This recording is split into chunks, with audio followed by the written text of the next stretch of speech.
just at the last second when Shuffle got into his delivery stride, someone walked out from the side of the side screen, and I should have pulled away, but I was also like in my head, it's probably a bit too late.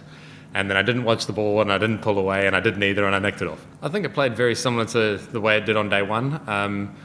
Bit of spin, bit of skid, and it definitely made for some tough work. And obviously there's a lot of risk involved in obviously the way that both teams have batted, understanding that if you're only going to be out there for so and so many balls and there's one with your name on it, you've got to score off the ones that are available. So it's a good challenge. I guess for me it was just trying to play with my bat as much as possible, and picking my poison effectively, understanding that they're going to bowl really good balls and what do I want to have in my court to be able to counteract those balls, and I guess just trying to stick to my game plan as clear as possible, and accepting the fact that the pitch is going to have a little bit of turn and bounce at some stages, and not getting too caught up in that, and just trying to stay calm and as clear as possible. Obviously, we had a bit of a tough start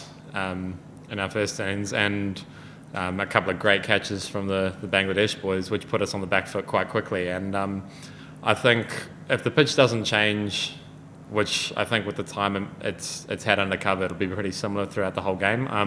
And I'd probably say anywhere around that 180, 200 mark is going to be a good score and tough to chase. Not impossible to do, but obviously it's going to take some work, and we're going to have to stick to our game plans really well. But if we can keep them to anything under 200, we'll be really happy. Yeah, actually. Sharaful managed to get a little bit of swing out of it and some good bounce as well, which when you look at the wicket, you probably don't think it's going to do too much of that, but the stickiness of it means that there's a little bit of bounce and a little bit of nip, and obviously Timmy managed to find some of that as well.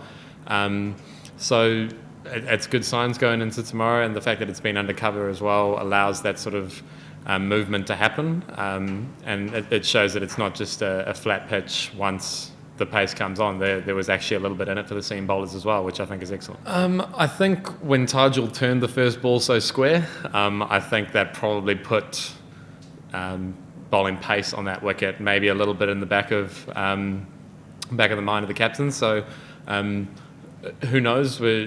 If he had bowled a little bit sooner, it may have had a different result. But I think when he came on, he made an impact and did really well, as with Timmy for us as well. So I think both captains have their game plans and their strategies, and sometimes they're good and sometimes they're not good, and that's just the way cricket goes. But obviously when he got his opportunity, he bowled really well. Yeah, the fact that some balls keep incredibly low and move quite quickly, and then some spit quite heavily and bounce a lot. Obviously Mominal's first ball was pretty much one for the over. It turned and bounced so much. So with the two extremes, I guess it's understanding, as I said, picking your poison and going which one am I happy with, and accepting the fact that if the delivery that's outside of your game plan happens, you make peace with it. But for me, understanding the way that Naeem got me in the first game and then how I wanted to play him this game, having those two different game plans or those adjustments, and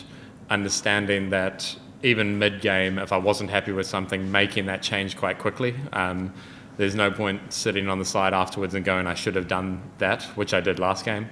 Rather going, if this happens again, I'm going to do this and actually do it. As I said before, for me, it's about using my bat as much as possible. I'm generally not looking to leave many deliveries, or I guess I'll defend balls that are there to defend and that are really well bowled, but on pitches like this, understanding that sometimes being a little bit more aggressive is almost the best remedy, where if you can put a bowler off their length a little bit, then you can get them to bowl in the area that you would feel a bit more comfortable with. And I saw a graphic before the game started about the contact points of our different batters, and everybody has their different way of going about it. And some guys come a lot further forward, some guys go a lot further back, and it's just understanding what works best for that individual. And obviously for me, trying to stay a little bit leg side of it and use my bat as much as possible was probably the key.